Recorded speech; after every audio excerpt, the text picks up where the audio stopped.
Hello everyone, I am Preeti and welcome to my channel Preetiya creation. आज के tutorial में मैं आपको सिंगल क्रोशे में डिक्रीज़ कैसे किया जाता है वो बताऊंगी। इसमें मैं आपको 2 मेथड्स बताऊंगी, विजिबल डिक्रीज़ और इनविजिबल डिक्रीज़। सबसे पहले मैं आपको बताती हूँ विजिबल डिक्रीज़। सबसे पहले विजिबल डिक्रीज़ करने के लिए हमें जहाँ पे डिक्रीज़ करना है वहाँ तक सिंगल क्रोशे कर लेंगे। ठीक है, मान लो हमें इन 2 स्टिचेस को डिक्रीज़ करना है। मैं अभी विजिबल डिक्रीज़ का बता रही हूँ। तो उसके लिए क्या करेंगे, इस स्टिच में जैसे सिंगल क्रोशे करते हैं उसका हाफ इनकम्प्लीट सिंगल क्रोशे करना है। इनकम्प्लीट सिंगल क्रोशे मतलब कि अभी हमने इसके बाद क्या करना होता है सिंगल क्रोशे करने के लिए कि वापस से यहाँ पे हुक में यार्न ग्रैब करके इस 2 लूप के बीच से निकाल देना होता है। तो ये हमारा एक सिंगल क्रोशे कंप्लीट हो जाता है। बट अभी क्या करना होता है हमें डिक्रीज़ में कि यहाँ पे जहाँ जिस स्टिच पे हमें सिंगल क्रोशे करना है वहाँ पे सिंगल क्रोशे का हाफ स्टेप करते हैं। यहाँ के बाद का स्टेप हम रोक देंगे, ये इनकम्प्लीट है। ठीक है, मतलब कि क्रोशे हुक पे यहाँ पे जब 2 लूप्स आते हैं उसके बाद हमें आगे काम नहीं करना। अभी इनकम्प्लीट इसको बिना इस सिंगल क्रोशे को कंप्लीट किए हुए नेक्स्ट चेन में हमें सिंगल क्रोशे करना होगा। इसके लिए भी क्या करना होगा, हमें यहाँ पे क्रोशे हुक डालकर सिंगल क्रोशे के लिए जैसे यहाँ से हुक में यार्न पकड़ के बाहर निकालते हैं वैसे यहाँ तक का प्रोसेस करके वापस से हमें रोक देना है। मतलब कि हर दोनों स्टिचेस में इनकम्प्लीट सिंगल क्रोशे करना है। इस स्टेप में हमारे पास इस हुक पे 3 लूप्स हो जाएंगे। ये 2 लूप्स पहले स्टिच के हैं और ये जो एक है वो सेकंड वाले स्टिच के हैं। दोनों इनकम्प्लीट हैं, दोनों का हाफ स्टेप किया गया है सिंगल क्रोशे का। अब क्या करेंगे कि यहाँ पे जो क्रोशे हुक है उसमें यार्न को लेकर इन तीनों लूप्स के बीच से निकाल लेना है। ठीक है, तो ये हमारा हो गया विजिबल डिक्रीज, मतलब कि 2 स्टिच को हमने एक स्टिच में कन्वर्ट कर दिया। ठीक है, उसके लिए मैंने क्या किया, सिंगल अगर ये नॉर्मल हम सिंगल क्रोशे करते तो पहले इसमें 1 single crochet 1 single crochet 1 single crochet हर एक गैप में करते जाते। बट अभी हमें इन 2 स्टिचेस को घटाना है, मतलब इन्हें 2 को मिलाकर एक करना है, डिक्रीज करना है। उसके लिए क्या करेंगे, हमने क्या किया कि जो यहाँ पे हमने हुक डाला और यार्न को इस हुक में फंसाकर बाहर निकाला। अब इसके आगे का स्टेप हम नहीं करेंगे, इसे यहीं पे रोक देंगे। अब इसके नेक्स्ट चेन में जाकर वापस यहाँ पे क्रोशे हुक डालकर क्रोशे हुक में यार्न फंसाकर इसे निकाल लेना है। ठीक है, मतलब कि दोनों स्टिचेस में आधा आधा काम करना है, पूरा काम नहीं करना, इनकम्प्लीट रखना है इसको। अब जब हमारे पास दोनों आ जाएंगे, दोनों स्टिचेस के लूप आ जाएंगे तो टोटल 3 लूप्स हमारे क्रोशे हुक पे आ जाएंगे। अब इसे क्रोशे हुक में यार्न ग्रैब करके पकड़ के इन तीनों लूप्स के बीच से निकाल देना है। ठीक है, तो अभी यहाँ पे देखोगे ये जो वी आ रहा है ये यहाँ पे कितने हैं, 1 2 3, जबकि यहाँ पे टेक्निकली हमने कितने स्टिचेस में काम किए, 1 2, जिसके ऊपर ये सिंगल क्रोशे किया। उसके बाद फिर इस नेक्स्ट के 2 स्टिचेस में हमने क्या किया, इसे इनकम्प्लीट करके, मतलब आधा ये इसका काम किया आधा इसका काम किया और इसे कंबाइन करके 1 यहाँ पे सिंगल क्रोशे कर दिया। तो इस तरह से हमने 2 का 1 करके इसे डिक्रीज कर दिया।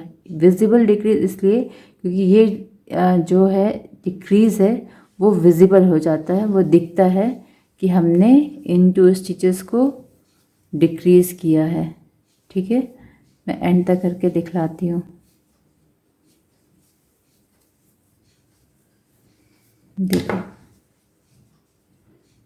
यहाँ पे हर स्टिच के ऊपर ये वी जैसा आ रहा है, यहाँ पे यहाँ पे यहाँ पे ऐसा वी हो रहा है, ठीक है। बट यहाँ पे देखो, यहाँ पे थोड़ा डिफरेंस सा लगेगा, मतलब कि यहाँ पे डिक्रीज़ है, ठीक है। यहाँ पे डिक्रीज़ साफ दिख रहा है, मतलब कि विजिबल डिक्रीज़ है। अब मैं इसके आगे आपको इनविजिबल डिक्रीज़ करके बताती हूँ। अभी हमने जो यहाँ पे विजिबल डिक्रीज़ किया था, उसके बाद मैंने एक रो और बना लिया है, ठीक है। उसके बाद फिर वापस से हम अब इस रो में एक डिक्रीज़ करेंगे, बट इस बार हम डिक्रीज़ करेंगे वो हमारा इनविजिबल डिक्रीज़ होगा, जो हमें डिक्रीज़ विजिबल ना हो वो करेंगे। इसके लिए हमने जहाँ तक सिंगल क्रोशे करना है वहाँ तक कर लेंगे। तो यहाँ पे मैंने 2 सिंगल क्रोशे कर लिया, ठीक है। अब यहाँ पे 2 स्टिच को मैंने डिक्रीज़ करने का सोचा है, तो इसमें इनविजिबल डिक्रीज़ में ये करेंगे कि यहाँ पे जो 2 वी है, ठीक है, इसमें जो फ्रंट लूप है इसमें 2 स्टिचेस को मिलाकर 1 स्टिच करेंगे। फ्रंट लूप के नीचे से यहाँ पे दोनों को मिलाकर नहीं, यहाँ पे दोनों को मिलाकर नहीं, यहाँ पे फ्रंट लूप जो है इसके नीचे से दोनों वी के बीच में निकालेंगे। उसके बाद फिर वापस से ये सेकंड जो स्टिच है वी का, यहाँ पे फ्रंट लूप जो है, सॉरी हाँ, फ्रंट लूप ये जो यहाँ पे आगे में वी का, वापस हुक को यहाँ से इसके नीचे से ले जाकर मिडल में निकालना है, ठीक है। अब इस पे क्या पे हुक पे एक जो पहले हमारा लूप था, अब यहाँ पे क्या है, यहाँ पे हुक पे ध्यान दोगे आप, तो 2 स्टिच यहाँ पे मान लो कि आपने 2 स्टिच है जो ऊपर से ऐसे दिखता है, तो उसके दोनों फ्रंट लूप, फ्रंट जो है लूप है उसको मैंने इकट्ठे यहाँ पे ले लिया है, वही ये दोनों है, ठीक है। उसके बाद फिर इस क्रोशे हुक में यार्न को फंसाकर इन दोनों के बीच से यूँ निकाल लेंगे, ठीक है। अब हमारे पास क्या हुआ, ये 2 लूप्स हो गए, ठीक है। अब यार्न को इस हुक में फंसाकर इन दोनों के बीच से निकाल लेना। तो ये हमारा हो गया एक डिक्रीज़। कैसे किया मैंने, फिर से बताती हूँ। यहाँ पे 2 स्टिचेस थे, 2 का मुझे 1 करना था, तो मैं ये अभी इनविजिबल के लिए बता रही हूँ। तो मैंने क्या किया कि ये जो आगे ये देखो वी जो है, ये दोनों वी जो है इसके दोनों फ्रंट लूप को मिलाकर मैं सिंगल क्रोशे कर रही हूँ। उसके लिए कैसे मैं मिला रही हूँ, यहाँ पे नीचे से मैंने क्रोशे हुक को इन दोनों के फ्रंट और बैक के बीच से निकाला, ठीक है। पहले एक को ले लिया, एक स्टिच के फ्रंट लूप को ले लिया। अब मुझे इस सेकंड भी स्टिच के फ्रंट लूप को लेना है, तो अब मैं क्या करूँगी, क्रोशे हुक को नीचे की तरफ वापस से ले जाकर यहाँ पे फ्रंट लूप को मैं लूँगी और इसे फिर से फ्रंट और बैक के बीच से निकाल लूँगी, ठीक है। तो अब हमारे हुक पे ये दोनों फ्रंट आ गए। अब यहाँ पे क्या करेंगे, इस हुक में यार्न को फंसाकर इन दोनों के बीच से यूँ निकाल लेंगे। और अब इस अगले स्टेप में हमारे पास हुक पे 2 लूप्स आ गए। अब इन दोनों लूप्स के बीच से क्रोशे हुक को यार्न में ग्रैब करके इसके बीच से निकाल देना है। तो ये हमारा एक डिक्रीज़ हो गया, ठीक है। अब इसे एंड तक मैं सिंगल क्रोशे कर दूंगी, क्योंकि मैंने यहाँ पे 1 डिक्रीज़ केवल करना था। देखो, तो मैंने इस रो में क्या किया, यहाँ पे 1 डिक्रीज़ किया। कहाँ किया, यहाँ पे। अभी यहाँ पे देखो, ये मेरा हो गया इनविजिबल डिक्रीज़, और मैंने इस रो में किया था विजिबल डिक्रीज़। देखो यहाँ पे अगर आप ध्यान दो तो जो मैंने यहाँ पे इनविजिबल डिक्रीज़ किया है वो आपका पता नहीं चलेगा। इनविजिबल है वो ठीक से नहीं पता चलेगा आप जब तक बहुत ध्यान से नहीं देखोगे।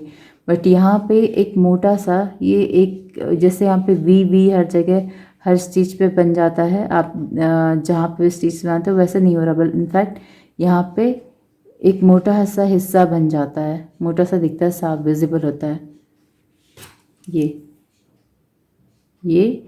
और यहाँ मैंने डिक्रीज़ किया है, जो कि यहाँ पे पता नहीं चल रहा। तो इस तरह से हम विजिबल डिक्रीज़ और इनविजिबल डिक्रीज़ बनाते हैं।